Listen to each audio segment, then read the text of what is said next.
Велат дека утрото и тоа како ќе се разбудиме наутро ни го диктира темпото на целиот ден. Меѓутоа брзиот живот, стресот, анксиозноста и таквите појави можат да ни влијаат на целокупното делување во текот на денот и на целокупното секојдневие.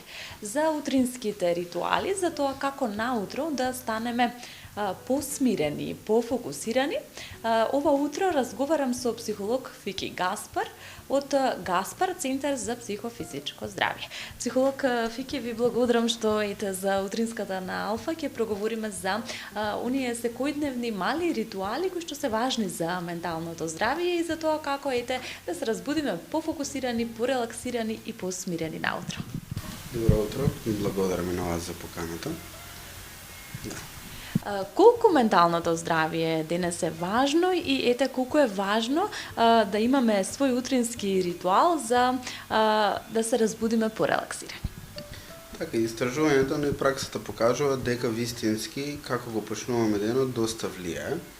Знае да влијае моментално, но кога ќе се поврзат подолг период каде што се будиме на одреден начин, знае да ни влијае главно на менталното здравје. Менталното здравје не е исклучително важно, веќе сите истражувања го покажуваат тоа за начин на функционирање, за квалитет на живот, па и физичкото здравје многу зависи од тоа каква е менталната хигиена. Така да тоа ние што го препорачуваме луѓето кои ќе се разбудат наутро да си дадат малку простор за себе. Имаме навика обично се будиме со аларм, да брзаме, да проверуваме одма телефон, да читаме социјални мрежи, да гледаме вести што се случувало во текот на вчерашниот ден или што е планирано за денес, но тоа се покажува дека е до некаде штетно за менталното здравје, за менталната хигиена, затоа што човекот треба да се буди порелаксирано, да не веднаш се окупира со настани кои што го активираат телото, да си земе неколку 2 до 5 минути за себе. Секогаш е убаво да се почне со дневна светлина, да не се палат веднаш уреди, екрански уреди или светло, туку тие што можат да се разбудат со дневната светлина и да имаат еден момент каде што ќе се адаптираат од спиењето према веќе активниот започнат ден. Со овие некои насоки кои што кориснициве кои што доаѓаат кај нас во пракса, кои што работиме, можеме да кажеме дека до некаде влијаеме позитивно на подобар квалитет на животот, на помирен ден и помирно утро, како да тоа да им даваме и некои насоки во однос на когнитивно како да размислуваат. Некои убава мисла да го почнат денот, ако имаат напорен и стресен ден, да си кажат во ред, ќе пробам посмирено само дене, ќе се средат работите. Некои насоки кои што ќе му помогнат на лицето во тој момент, да не му биде толку стресно. Убаво кажавте, дека стресот и анксиозноста е доста присутна, за жал, веќе кај сите нас во овој начин на функционирање на живење и многу често кога ќе видите, кога ќе дојде некој корисник кој што веќе има анксиозно-депресивно расстройство, најчесто знаат да пријават дека утрата им се најтешки. Значи тој момент пред да треба да станат, да се раздвижат, големи очекувања од денот и одредени стравови во таа ситуација, знаат да го отежнат будењето. И така гледаме и знаеме дека утрото ни е важно и како ќе се подготвиме за денот, но важно ние и за целокупниот начин на функционирање. Утрото ни е важно, но колку ни е важен добриот и квалитетен сон и колку лошиот сон од друга страна влијае на менталното здравје и на тоа како ќе се разбудиме наутро.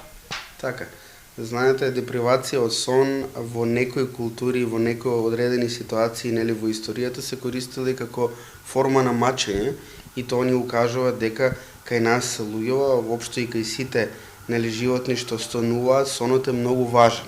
Посебно е важен за централниот нервен систем, затоа што се прави еден вид на калибрација на работата на нашиот мозок и ние исклучително ни е важно ако можеме барем 7 до 8 часа, зборам за возрастни луѓе, да имаме период каде што ќе одспиеме, ќе обновиме енергијата, ќе ја структурираме работата на централниот нервен систем за да може да продолжиме и да функционираме.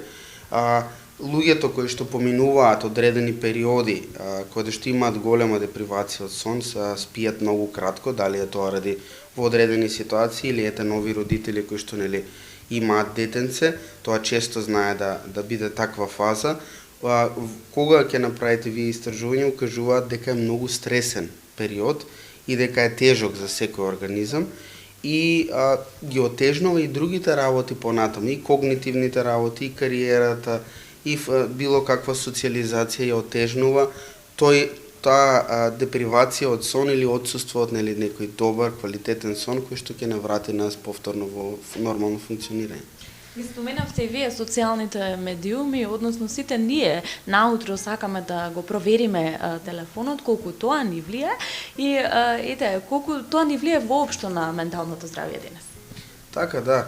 Ете, јас сам себе се запримеќам дека кога ќе се разбудам, веднаш знам да посегнам по телефонот, да видам што се случило, да видам дали има некој имејл стигнати, пошто соработуваме и со некои други држави кои што и различна временска зона се они работат и наеднаш почнуваме со тој начин на функционирање, но тоа се покажува дека не е добро и во пракса знае до некаде да ни штети.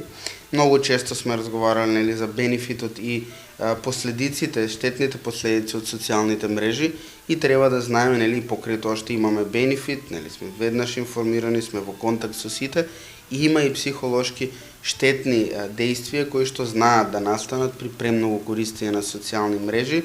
Значи секако човекот треба да е во тек со работите, да знае одредена работа колку му влие и како му влие и врз основа на тоа да направи план и програма за колку е во ред да се користат. Кажавме и тогаш за социјалните мрежи дека има одреден момент кој што е бенефитен, но има и моменти каде што знаеме премногу да западнеме и да читаме секакви работи кои што потоа ни го несвесно ни го рушат менталното здравје, предизвикуваат страх, предизвикуваат паника кај нас, затоа што вестите кои што се така поударни знаат често да бидат доста присутни на социјалните мрежи и да го привлекуваат вниманието и затоа човек треба да размисли и да види што е тоа и како му влија и да може врз основа на тоа да одлучи колку и како треба да се користат тие социјални мрежи. Колку е важно да имаме своја собствена индивидуална утринска рутина, со која што можеби ќе ни помогне да се разбудиме и посмирени и пофокусирани во текот на денот. За некого тоа можеби е вежбањето, некој сака да се прочита добра книга од рано наутро. Што вие како стручен психолог препорачувате до нашите гледачи? Да, рутината секогаш помага. Тој вид на хаос кој што настанува кога ќе се разбудиме и кога треба да се спремаме за денот, знае да биде штетен доста.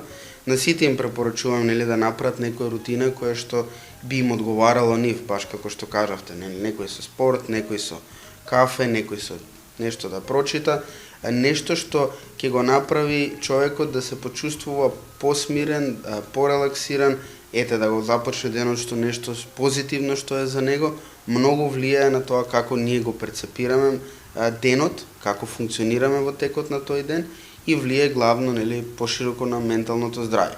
Има луѓе кои што и покрај тоа што немаат некоја рутина, се снаоѓаат добро, значи немаат моменти каде што страдаат, но гледаме па и во пракса кога доаѓаат дека многу луѓе кои што ја немаат таа рутина веќе имаат нарушено ментално здравје, кој што секако е во комбинации со други работи, но и начинот на кој се будат доста влијае. Што е со оние ранобудници кои што мораат навистина рано да станат за на работа и слично? Така, видете, тие што стануваат порано може да си го подместат денот да биде пократок, порано да завршува за нив, затоа што започнал порано. И тоа се врзано за тоа баш каква рутина ќе поставиме, како ќе се навикнеме и да гледаме таа рутина и таа навика сепак да ни донесат одреден бенефит, а не да не влијаат лошо. Често сме разговарале и доаѓаат луѓе за советување кои што голем дел гледаме дека има влијание кога ги менуваат смените или ако имаат работа која што очекува од нив да бидат 24/7 присутни, достапни, да се тукаат кога и да им се јават, тоа се некои работи кои што бараат нивна посветеност 24/7, иако тие се дома, секогаш се нели достапни за да бидат побарани или за совет или некогаш мора да отскокнат во одредена криза, кај нив гледаме дека има најмногу влијание на менталната хигиена и тоа е разбирливо и кај нив се нели се нудат специфични насоки кои што треба да ги направат, но ете ова се ни укажува дека и ние важно нели како ќе се разбудиме, колков ќе ни биде сонот, дали ќе ни биде квалитетен сонот или ќе ни биде испрекинат. И се тоа исто така го потврдуваат и истражувањата нели кои што ги укажуваат сите овие работи за менталната хигиена. И можеби за крај зависи ли како ќе се разбудиме, па во текот на денот колку ќе бидеме понатаму продуктивни? Нема некоја голема статистичка важност, но секако знае да влие до одреден степен. Имајте во предвид кога кај нас веќе е нарушена менталната хигиена или кога се справуваме со повеќе стресови, таа промена во начинот на кој ќе се разбудиме и како ќе го започнеме денот, може некогаш да значи дека ќе имаме непродуктивен наспроти продуктивен ден. Така да тоа што можеме да го контролираме, како начинот на кој се будиме и што правиме наутро кога е веќе до нас, сметам дека е добро да се искористи нели момент да се направи одредена рутина или начин на будење за да може барем тоа што можеме ние да го контролираме, да го направиме соодветно, а останатото нели кое што животот ни го приредува, треба само да се справиме и да најдеме начин како да го надминаме. Ете така убаво речено. Психолог Фики, ви благодарам што токму за телевизија Алфа и утринската програма и те споделивме корисни информации, совети и препораки, можеби мали утрински ритуали за подобра ментална хигиена. Благодарам. Благодарам и на вас. Така, почитувани гледачи, со психолог Фики Гаспар од Центарот за психофизичко здравје Гаспар споделуваме мали ритуали, совети и препораки за наше подобро ментално здравје. Вела дека денот се познава по утрото, па затоа секој утро нека ни биде порелаксирано и пофокусирано.